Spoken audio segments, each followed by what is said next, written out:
सुप्रभात बच्चों। आज हम पढ़ेंगे हिंदी क्षितिज काव्य खंड में नई कविता। ठीक है, अगली कविता। तो कविता का नाम है मेघ आए और इस कविता के जो कवि हैं वो हैं सर्वेश्वर दयाल सक्सेना। अब देखो बच्चों, सबसे पहले हम थोड़ा कवि के बारे में जानेंगे। ठीक है, अब देखो, जो सर्वेश्वर दयाल सक्सेना थे, इनका जन्म उत्तर प्रदेश के बस्ती ज़िले में सन 1927 में हुआ था और इन्होंने जो उच्च शिक्षा ग्रहण की वो इन्होंने इलाहाबाद विश्वविद्यालय से ग्रहण की। अब देखो, शुरुआत में तो इन्होंने आजीविका हेतु काफ़ी संघर्ष करना पड़ा, लेकिन जब बाद में इन्होंने दिनमान नाम के उप संपादक एवं चर्चित बाल पत्रिका पराग के संपादक रहे। ठीक है, और 1983 में इनका अचानक से मृत्यु हो गई। ठीक है, इनकी जो प्रमुख कविताएं हैं वो हैं काठ की घंटियाँ, बांस का पुल, एक सूनी नाव, गर्म हवाएं, कुआनो नदी, जंगल का दर्द, खूंटियों पर टंगे लोग। ये इनकी क्या हैं, कविताएं हैं। ठीक है, नई कविता के प्रमुख कवि सर्वेश्वर दयाल सक्सेना ने उपन्यास, नाटक, कहानी, निबंध एवं प्रचुर मात्रा में बाल साहित्य भी लिखा है। अब देखो, जो दिनमान और चर्चे और चरखे, इसके लिए इन्होंने क्या किया है, इसके लिए इन्हें साहित्य अकादमी पुरस्कार से भी इन्हें सम्मानित किया गया है। ठीक है, सर्वेश्वर के काव्य में ग्रामीण संवेदना के साथ शहरी मध्यम वर्गीय जीवन बोध भी व्यक्त हुआ है। यह बोध उनके कथ्य में ही नहीं, भाषा में भी दिखाई देता है। सर्वेश्वर की भाषा सहज एवं लोक की महक लिए हुए हैं। अब देखो बच्चों, जो सर्वेश्वर दयाल सक्सेना की जो भी उनकी कविताएं हैं, चाहे कविताएं हैं, कहानियां हैं या उपन्यास है, ठीक है, जो भी उन्होंने लिखे हैं, उन सारे में सारे उन्होंने क्या किया है, शहरी जीवन का, उन्होंने शहरी और ग्रामीण जीवन का उसमें उन्होंने उनका वर्णन किया है। ठीक है, देखो बच्चों, जो ये कविता है मेघ आए कविता, इस कविता में इन्होंने क्या किया है, ग्रामीण एक गांव का इन्होंने वर्णन किया है। ठीक है, कि ग्रामीण संस्कृति का इन्होंने इसमें वर्णन किया है कि जब क्या होता है, एक दामाद सज धज कर अपने ससुराल आता है तो लोग उसका बड़ा क्या करते हैं, आदर सत्कार करते हैं, उसका बड़ा ठीक है, उसका आदर करते हैं, उसके बहुत स्वागत करते हैं। और वैसे ही इन्होंने क्या किया है, कवि ने दामाद की तुलना इन्होंने बादलों से की है कि जब बादल आते हैं तो बादलों का स्वागत भी लोग कैसे करते हैं, वो इन्होंने इस कविता में बताया है। ठीक है, देखो बच्चों, कविता शुरू करते हैं कि मेघ आए बड़े बन ठन के संवर के, आगे आगे नाचती गाती बयार चली, दरवाजे खिड़कियां खुलने लगी गली गली, पाहुन ज्यों आए हो गांव में शहर के, मेघ आए बड़े बन ठन के संवर के।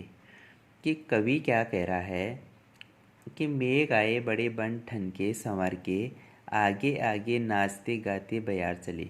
कि कवि कहता है कि देखो तो मेघ कितनी सज धज के साथ और सुंदर वेश धारण करके आए हैं। ठीक है, फिर कवि आगे कहता है कि उनके स्वागत में आगे आगे नाचती गाती हवा चल रही है। बादलों के स्वागत में आगे आगे नाचती हवा चल रही है। मेघों के सौंदर्य को निहारने के लिए लोगों ने क्या किया है, खिड़कियां और दरवाजे अपने खोल दिए हैं। ठीक है, पाहुन जो आए हो गांव में शहर के, पाहुन कहते हैं बच्चों जो मेहमान होता है। ठीक है, कि कवि कह रहा है कि पाहुन जो आए हो गांव में शहर के, कि गली का यही नज़ारा है, कि हर गली का यही नज़ारा है कि मेघ इस प्रकार बड़े बन संवर कर आए हैं, मानो शहर के मेहमान अर्थात जो दामाद है वह अपनी पूरी सज धज के वो गांव में आया हो। ठीक है, फिर आगे है, पेड़ झुक झांकने लगे गर्दन उचकाए, आंधी चली धूल भागी घाघरा उठाए, बाकी चितवन उठा नदी ठिठकी घूंघट सरके, मेघ आए बड़े बन ठन के संवर के। ठीक है बच्चों, आगे कवि कहता है कि पेड़ झुक झांकने लगे गर्दन उचकाए, आंधी चली धूल भागी घाघरा उठाए। कि बादल, कवि क्या कर रहा है, कह रहा है कि बादल आकाश में सज धज के साथ आ गए हैं। ठीक है, आसमान में बादल आ गए हैं और अब आंधी, उसके बाद आंधी चलने लगी है और तेज हवा की झोंकों से पेड़ ऐसे झुक गए हैं मानो वे क्या कर रहे हों, अपनी गर्दन उचकाए मेघों की ओर झांकने लगे हो, बादलों को अपनी गर्दन उठाए हुए बादलों को देख रहे हों। ठीक है, बाकी चितवन उठा नदी ठिठकी घूंघट सर के।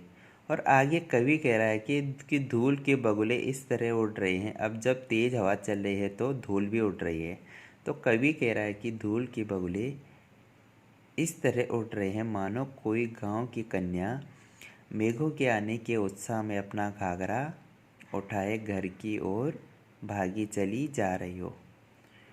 ठीक है, और आगे कवि कह रहा है कि मानो वह मेघरूपी पाहुन के पहुंचने से पहले, मतलब बादलों, उस मेहमान रूपी बादलों के पहुंचने से पहले घर पहुंचना चाहती हो। ठीक है, कौन, जो कन्या क्या कर रही है, अपना घाघरा उठा के घर की ओर भाग रही है। ठीक है, तो आगे कवि कहता है कि नदी मेघों को तिरछी नज़रों से देखकर ठिठक सी गई है, स्त्रियों ने अपने घूंघट खोल दिए हैं। ठीक है, अब कविता में आगे हैं कि बूढ़े पीपल ने आगे बढ़कर जुहार की, बरस बाद सुध लीनी, बोली अकुलाई लता ओट हो किवार की, हरसाया ताल लाया पानी परात भर के, मेघ आए बड़े बन ठन के संवर के।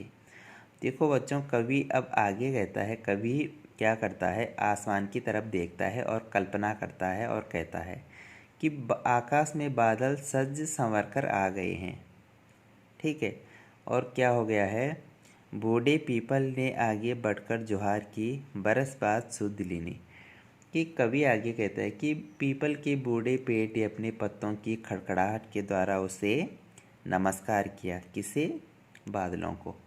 ठीक है, और गर्मी से व्याकुल लता, लता कहते हैं पेड़, कि गर्मी से व्याकुल लता किवाड़ के पीछे छिपकर उलाने भरे स्वर में बोली। किवाड़ कहते हैं बच्चों, ओट और किवाड़ कहते हैं जो दरवाजे रहते हैं। ठीक है, कि क्या कर रहा है कि गर्मी से व्याकुल जो पेड़ हैं वो क्या कर रहे हैं, दरवाजे के पीछे छिपकर उलाने भरे स्वर में बोल रहे हैं कि हे मेघ, हे बादल, तुझे तो पूरे 1 बरस बाद हमारी याद आई है। ठीक है, तुझे तो पूरे 1 साल बाद हमारी याद आई है। ठीक है, तो कवि अब आगे कहता है कि मेघों के आगमन से हर्षित हुआ गांव का तालाब पानी में परात भरकर लाया है। कि कवि कह रहा है, अब मुझे ऐसा लग रहा है कि गांव का जो तालाब था वो इतना खुश हो गया है कि वो क्या कर रहा है, मुझे लग रहा है वो कि वो परात में पानी लेकर भरकर लाया है, ताकि वो क्या करें, जो मेहमान आए हुए हैं, जो बादल आए हुए हैं, उनके वो पैर धोकर स्वागत कर सके। ठीक है, आगे है, क्षितिज अटारी गहराई दामिनी दमकी, क्षमा करो गांठ खुल गई अब भरम की, बांध टूटा झरझर मिलन के अश्रु ढर के, मेघ आए बड़े बंठन के संवर के। कि कवि आगे कहता है कि आकाश में बादल इस तरह संघन हो गए हैं, मतलब इस तरह घने हो गए हैं जैसे अतिथि के आगमन पर उसको देखने के लिए अटारी पर महिलाओं का जमघट लग जाता है। अटारी कहते हैं बच्चों दरवाजे को। ठीक है, जैसे क्या होता है, आसमान में बादल ऐसे इतने छा गए हैं कि ऐसे लग रहा है जैसे किसी मेहमान के घर में आने से उसको देखने के लिए महिलाएं क्या करती हैं, दरवाजे पर उनका जमघट लग जाता है। ठीक है, आगे कवि कह रहा है कि दामिनी दमकी, मतलब आसमान में बिजली चमक उठी है। अब कवि बादलों को कहता है कि ए बादलों, क्षमा करो मुझे, हमें क्षमा करो कि हमारा भ्रम टूट गया। हमारा जो भ्रम था कि तुम ऐसे ही आए हो, बारिश नहीं करोगी, वो हमारा भ्रम टूट गया। ठीक है, हमारी शंका समाप्त हो गई ही। हमें संदेह था कि तुम नहीं बरसोगे, परंतु हमसे मिलकर तो तुम्हारे धैर्य का बांध ही टूट गया। ठीक है, कि बांध टूटा झरझर मिलन के अश्रु ढर के, कि ऐसा लग रहा है कि हमसे मिलके तुम्हारा जो धैर्य का बांध था वो टूट गया और तुम्हारी आंखों से मिलन की खुशी में आंसू झरने लगे। अर्थात क्या होने लगी? मूसलाधार वर्षा होने लगी। वर्षा के बादल सज संवर कर आकाश में छा गए। ठीक है, तो इस कविता में बच्चों कवि ने क्या किया है, जैसे एक अतिथि मेहमान घर में आता है और उसका जैसे गांव के लोग या घर के लोग जैसे स्वागत करते हैं, वैसे ही क्या किया है, उस अतिथि की तुलना कवि ने बादलों से की है कि जब बादल आते हैं तो लोग कैसे उनका गांव में स्वागत करते हैं।